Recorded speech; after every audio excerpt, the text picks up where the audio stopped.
Oui, sous forme d'explication de vote, Monsieur le Président. Nous ne voterons pas contre ce schéma parce que on ne peut pas voter contre l'idée d'organiser, d'harmoniser la question des terrains d'accueil des gens du voyage. Néanmoins, nous nous abstiendrons pour plusieurs raisons. Alors,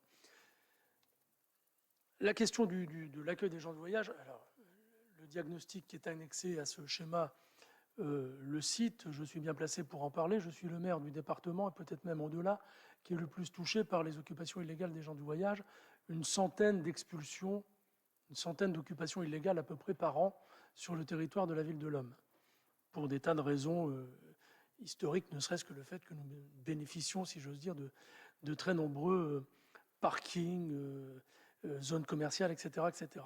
Nous nous abstiendrons pour deux raisons. Elle est complexe, cette question des gens du voyage, bien entendu, et elle n'est pas que technique.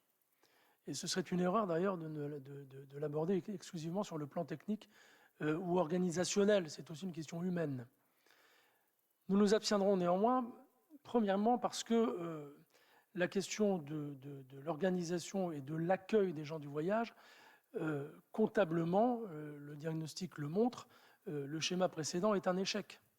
C'est un échec puisque ce schéma ne fixe pas d'objectifs nouveaux, il se fixe simplement comme objectif de remplir les objectifs du schéma précédent qui n'ont pas été atteints.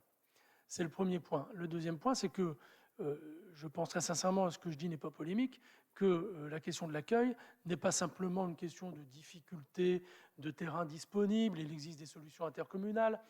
Philippe vient d'ailleurs d'expliquer la situation qu'il vit dans le canton de Nelin avec le Pas-de-Calais. Il y a aussi une question de volonté politique. Et je le pense très sincèrement, jeter un œil au tableau qui est annexé à ce schéma et aux communes ou intercos qui n'ont pas rempli leurs objectifs, je pense très sincèrement qu'il y a une question de volonté politique.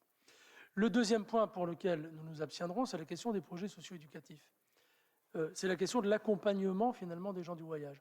Je le disais à l'instant, il y a une dimension humaine dans tout cela. Il y a l'accompagnement vers l'emploi, il y a l'accompagnement éducatif, il y a l'accompagnement autour des problématiques de santé. On l'oublie souvent, mais c'est un accompagnement très important en la matière. Les projets socio-éducatifs, le diagnostic l'explique très simplement, n'ont pas été mis en place. Alors, on nous a répondu en commission, mais le précédent schéma date de 2012, entre 2012 et 2015, vous n'avez rien fait. J'avoue que ce n'était pas du tout ma délégation à l'époque et que je n'avais pas de détails là-dessus pour en parler en commission. Je me suis renseigné.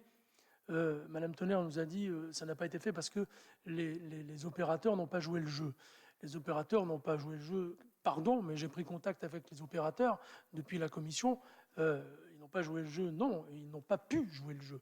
Parce que les opérateurs, associations caritatives, d'accompagnement, etc., ont vu leurs moyens diminuer sur ce terrain-là. Et donc, ce n'est pas qu'ils n'ont pas voulu jouer le jeu, ils n'ont pas pu jouer le jeu.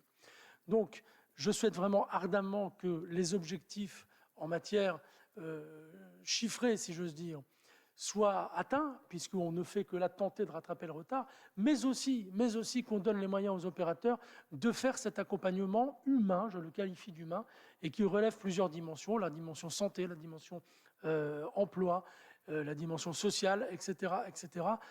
J'espère que ce nouveau schéma permettra d'emplir ces objectifs. Voilà les deux raisons pour lesquelles nous nous abstiendrons.